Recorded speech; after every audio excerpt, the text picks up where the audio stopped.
Hello and welcome to Trigonometric Identities Part 2. So this is the fourth, episode in this trigonometry section. So you may remember that last time we were talking about important trigonometric identities which could help you figure out things like the coses, the sines, and the tangents of like sum of angles or differences of angles or anything like that. So last time we derived the following formula. So we derived that cos of alpha plus beta equals to cos alpha cos beta minus sine alpha sine beta. And of course, this is only one of the four. So we may ask ourselves, what is the cos of differences? And then, of course, instead of cos, you could ask the same question but with sines. So you can say like, what is the sine of, say, alpha plus beta or sine of alpha minus beta? And so today we're going to derive these formulas as well as look into some other formulas. Okay, so the first thing that we're going to do is we're going to try to find this formula, cos of alpha minus beta. So how can we do this? Well, we can try to make it look like our cos formula that we already have, which is the addition. So we're going to kind of force it to be like this. So we're going to say alpha plus, and then have a negative beta. And of course, these are the same things, right? Great, so that's great news. And then let's just sub it in and see what happens. So we get cos alpha, well, we get this is equal to cos alpha cos of negative beta minus sine alpha sine of negative beta. And you may remember that there's this rule that says that, if you just have some random angle, let's say theta, cos theta is negative, or sorry, cos theta is the same as cos of negative theta, and sine theta is the opposite sign of negative sine, negative theta. And you can imagine it again just with the unit circle. Right? If I have some angle theta, and then if I consider negative theta, which is just theta but in the other direction, so instead of counterclockwise, we're going clockwise, you can see that the x value, the x coordinate, doesn't change. So this is saying that the coses will be the same. But we can also see that it's actually just a reflection in the x-axis, which means that the y-coordinate is just going to have its sign switched. So we can say that sine of theta is negative sine of negative theta, right there. And with this, now we have the formula cos of alpha, cos of beta, and now this negative right here is going to turn into negative sine alpha times negative sine beta. And these two negatives are going to cancel out. So we're just going to get cos alpha cos beta plus sine alpha sine beta. Great. And so this fills in kind of the cos formula that we want.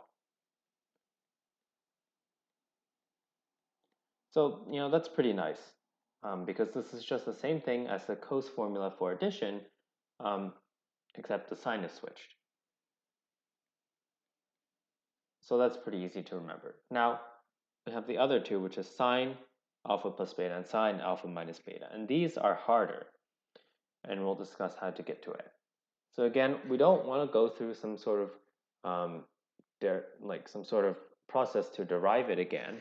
since we already have these formulas and we want to think of a way to take advantage of the formulas that we already have to somehow morph them into these sine formulas. So let's take a look at one of the formulas we already know, and this is just the one that we just had, right? So cos alpha plus beta will be equal to, actually this is the first one that we had, so this will be cos alpha cos beta minus sine alpha sine beta. And now our goal is to, let's say, get the sine, I guess, variant of this. So sine of alpha plus beta. What is this? All right. So something that we can notice about sines and coses, kind of the only real way to get from a sine to a cos, at least pretty easily, is to say sine of pi over 2 minus theta equal to cos of theta. And this is one of kind of the basic formulas. And the reason for this, again, you can imagine the unit circle. If I have an angle theta over here, and I wanted to reflect it in the line x equals y. So, if this is cos theta sine theta, when I reflect it across this diagonal line, what's going to happen is just that the coordinates are going to flip. So we're going to get sine theta comma cos theta. So if we flip it, then over here we have sine theta comma cos theta. But now the angle that we got over here, well, since we had theta from the x-axis, now since we reflected it in this line, we're going to have theta from the y-axis. So this is the original angle, and this is the new angle, and in fact, it's theta going the other way. So it's negative theta from the, I guess, the top part of the unit circle, and the top part of the unit circle we know is pi over 2. So we start at pi over 2, and then we go theta in the opposite direction. So this is our new angle, and this just tells us that sine of pi over 2 minus theta equals cos theta, and also cos of pi over 2 minus theta equals to sine theta. But the one we're going to use is just this one. Okay. So what we can do is we can say that sine of alpha plus beta, well, this is equal to cos of pi over 2 minus alpha plus beta. Great. Now this is pretty complicated, right? And now what we want to do is we want to try to use this subtraction that we have going on here, right? But it actually turns out if you just try to do the subtraction and you sub in pi over 2 and this alpha plus beta, you're not going to get anything. It's just going to simplify down to sine of alpha plus beta, and that's not very helpful.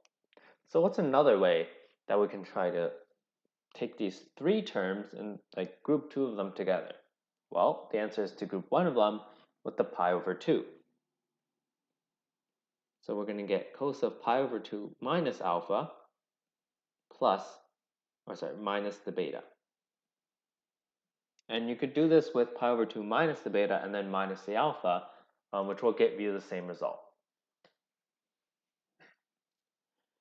Now performing the formula on this quantity, what we're going to get is cos pi over 2 minus alpha cos beta plus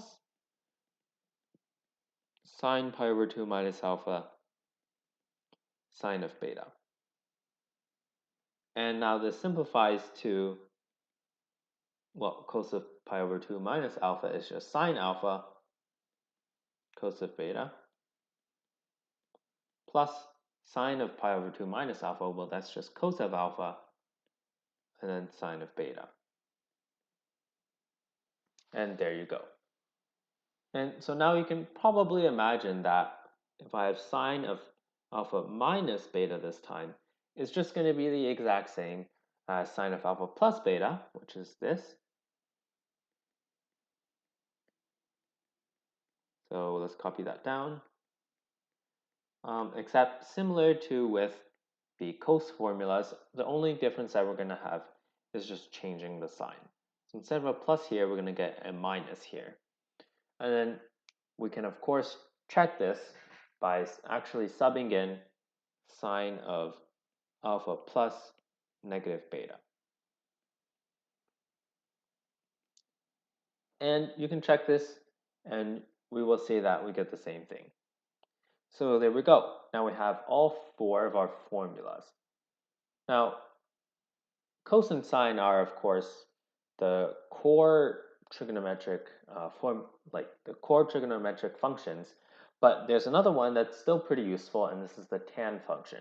So it would also be pretty cool if we could get some sort of formula for the tan function.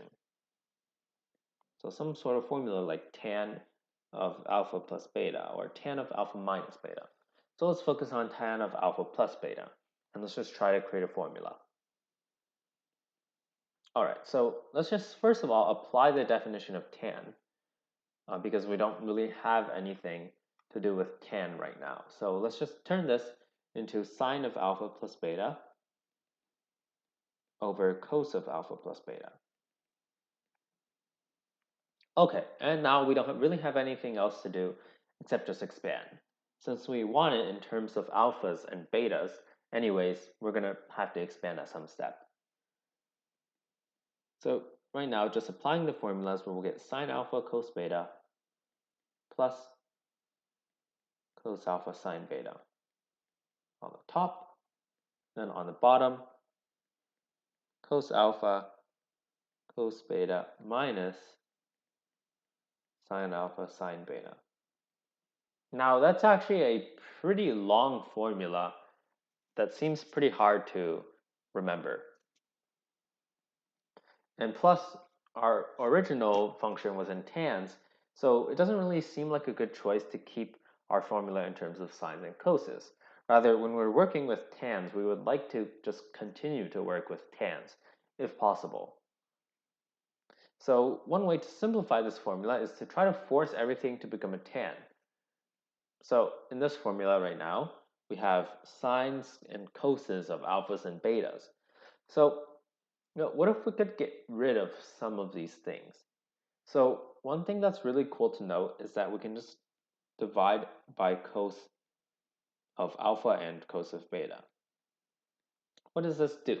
Well, if I have a cos of alpha that's being divided by a cos of alpha, that turns to 1. So I'm pretty happy about that. 1 is, after all, a pretty easy number. And then if I have a sine of alpha, well, I can turn this into a tan of alpha. So this basically just reduces the amount of complicated formulas down to 1. So instead of sines and coses, now the only complicated thing I have is tans.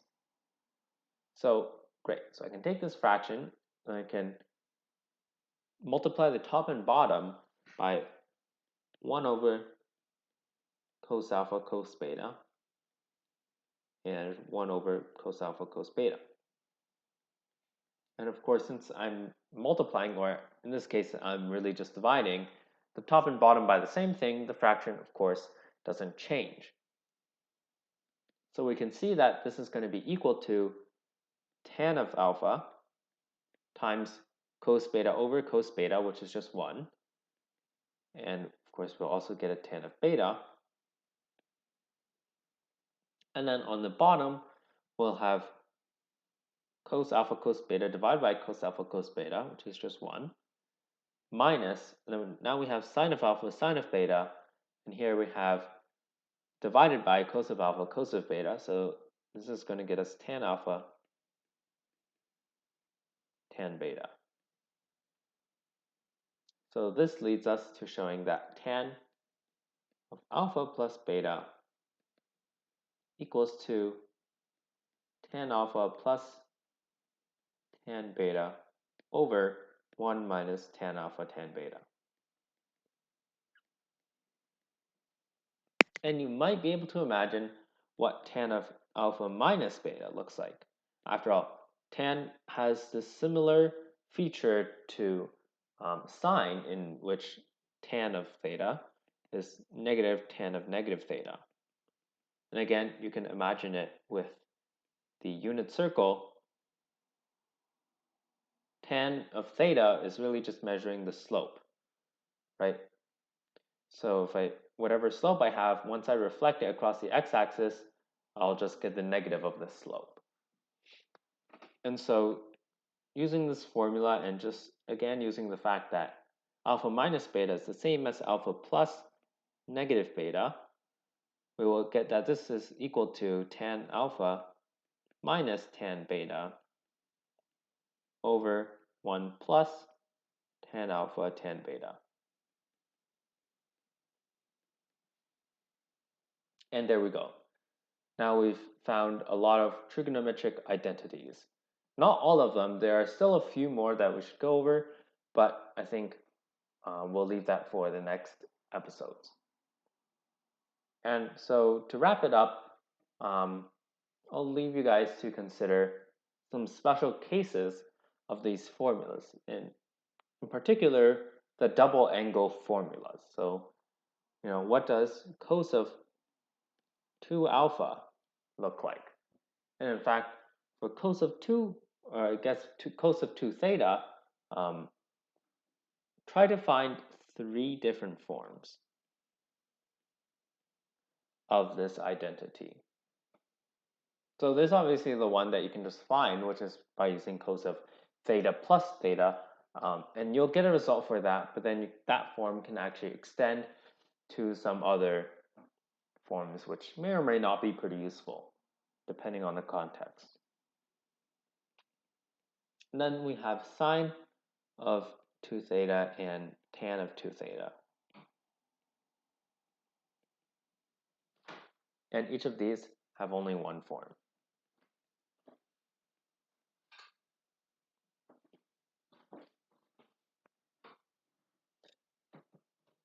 And these ones as well are used somewhat frequently, and so it's good to be able to recognize them pretty quickly in any context.